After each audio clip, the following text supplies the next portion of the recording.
The drama surrounding the looming clash between Canelo Alvarez and Terence "Bud" Crawford is unlike anything boxing has seen in half a century. For Canelo, a man who has built a Hall of Fame career across multiple divisions, this fight represents not just another payday or another belt, but the ultimate test of his legacy. And for Crawford, the undefeated technician who has carved out greatness with skill, patience, and adaptability, it is the moment of truth. The fight that could elevate him beyond debate into the pantheon of all-time greats.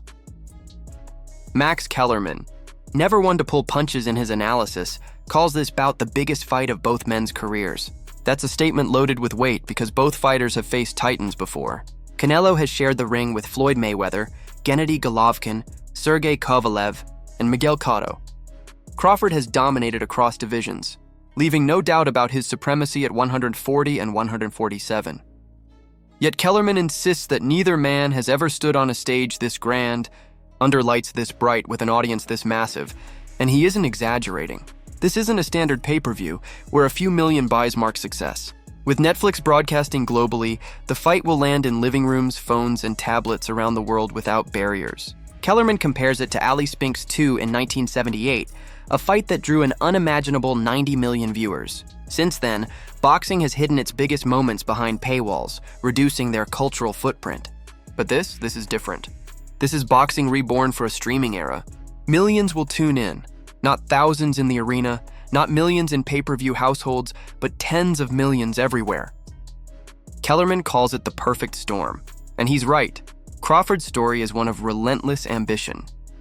He dominated at 135, unified at 140, then reigned undisputed at 147. His jump to 154 against Israil Madrimov wasn't just about another belt. It was about showing that his skill transcended divisions.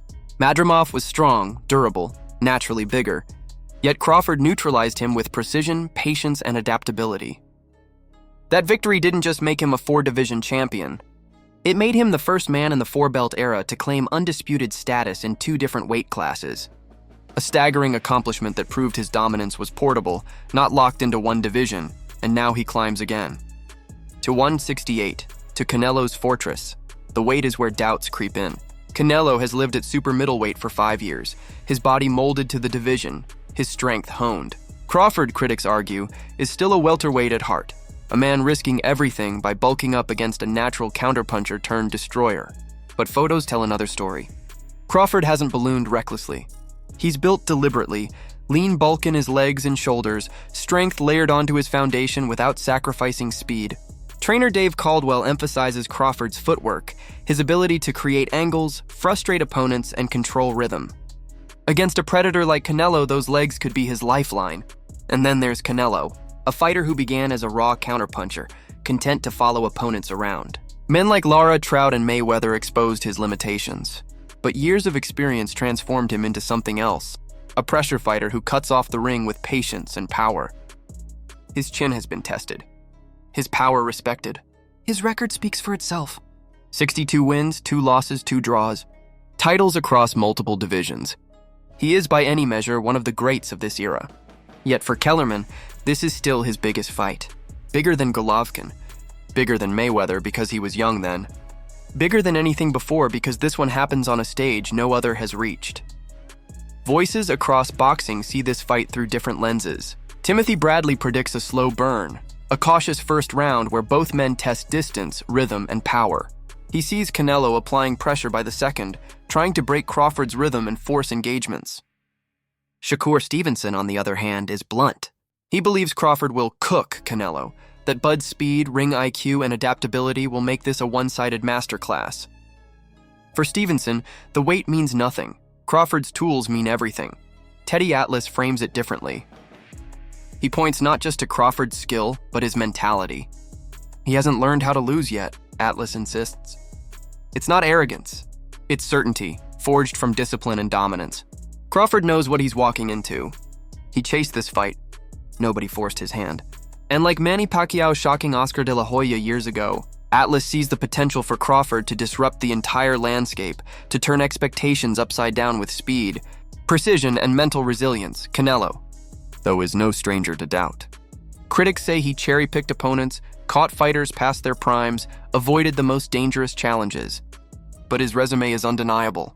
He moved up in weight, took risks against bigger men, chased belts across divisions. Like Floyd before him, not every fight was perfect, but every fight mattered. And he isn't shy about it. "I feel I'm the best," he says, dismissing the critics. To him, this fight isn't about proving doubters wrong. It's about cementing his place as the defining fighter of his generation. The business element looms just as large as the legacy. Dana White promotes. Netflix broadcasts. Allegiant Stadium hosts. Mexico versus America. Red versus blue corner. A spectacle designed not just for purists, but for the world. Canelo knows the bag is enormous, but so is the risk. Crawford isn't Charlo or Plant or Saunders. He's a cerebral assassin, a fighter who adjusts mid-round, who turns opponents' strengths into weaknesses, and so the perfect storm approaches. On one side, Canelo Alvarez, the seasoned warrior, the face of boxing for a decade, a man with power, size, and an iron chin. On the other, Terence Crawford, undefeated, undisputed, a technician with timing, patience, and a refusal to lose. Both pound-for-pound kings, both standing on a stage bigger than any they've known. When the bell rings on September 13th, 2025, the cautious probing of round one will give way to a battle of wills. Canelo pressing forward, looking to trap, unload, and break. Crawford circling, switching stances, setting traps of his own. Skill versus size. Power versus precision. Legacy versus destiny. The question is not just who wins. The question is what victory means. If Canelo conquers Crawford, he elevates himself beyond criticism, a man who beat one of the greatest technicians of all time at his peak. If Crawford conquers Canelo, he shatters boundaries, proving that greatness is not about size, but about mastery, cementing himself as one of the most complete fighters in history. The stakes could not be higher. The fight could not be bigger. The storm is almost here, so what about you? Do you believe Terence Crawford can disrupt the barbecue and dismantle Canelo under the brightest lights? Or will Canelo Alvarez's power and experience prove too much for even the most skilled technician of this era? Drop your thoughts below, and don't forget to like and subscribe for more legendary stories from the world of boxing.